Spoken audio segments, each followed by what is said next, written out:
Baby surprise. কিসের surprise? আছে একটা সারপ্রাইজ শুধুমাত্র তোমার জন্য, খুব স্পেশাল। কিন্তু তুমি যাচ্ছ কোথায়? আমি এক্ষুনি আসছি। রাহুল, কে তুমি?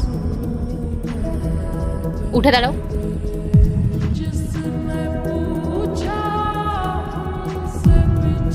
স্নেহা, উফ, যাক চলে গেছে মনে হয়। উফ, জোর বাচ্চা বেঁচে গেছি। যাই, এটাকে গিয়ে রেখে আসি। আচ্ছা, তার মানে তুমি আমার হাজবেন্ডের জিএফ? না আসলে আমি ঠিক আছে, তুমি আমার সাথে এসো।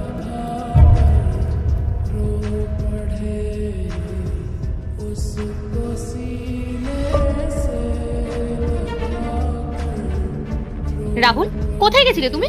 আমাকে সারপ্রাইজ দেবে বলছিলে, কোথায় আমার সারপ্রাইজ? আর ওরকম চাদরের পেছনে তুমি কি করছিলে? আরে বেবি, আমি তোমার সঙ্গে মজা করছিলাম। আমি কেন মিথ্যে কথা বলেছিলাম বলো তো? কারণ তোমার যে এই টাকা কামানোর নেশা, এটার জন্য আমরা একসাথে থাকতেই পারি না। আর বাড়িতে ফেরার পর আমার প্রতি তোমার কোনো টানই থাকে না। আর এই কম্বলটা অনেক ধুলো পড়ে গেছিল, নোংরা হয়ে গেছিল, তাই বাইরে একটু ঝাড়ছিলাম ওই জন্য। যাই হোক, আসো বসো। তুমিও না রাহুল, আজকাল এত ইয়ার কি মারো, কি আর বলবো। আচ্ছা রাহুল, তোমাকে দেখে মনে হচ্ছে তুমি খুব ঘাবড়ে রয়েছো। চাদরের পেছনে কেউ ছিল নাকি যাকে দেখে তুমি ঘাবড়ে যাচ্ছ? আরে না না, আমি আবার তোমাকে কি বা লুকাবো? কি যে বলো তুমি। ও আচ্ছা, আমি ভাবলাম যে কেউ ছিল যার জন্য তুমি ঘাবড়ে যাচ্ছ। আচ্ছা রাহুল, কেউ এসেছিল নাকি যখন আমি বাড়িতে ছিলাম না?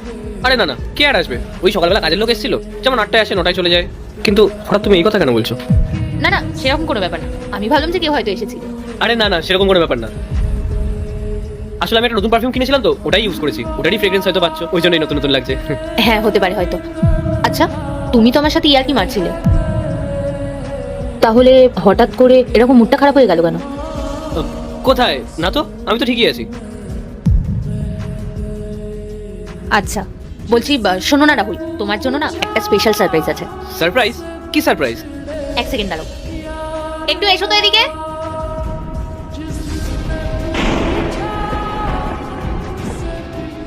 বেবি, এটা কে? আর আমাদের বাড়িতে কি করছে? আর তাও আবার আমাদের বেডরুমে? দেখো, তুমি সব সত্যিটা আমাকে জানো।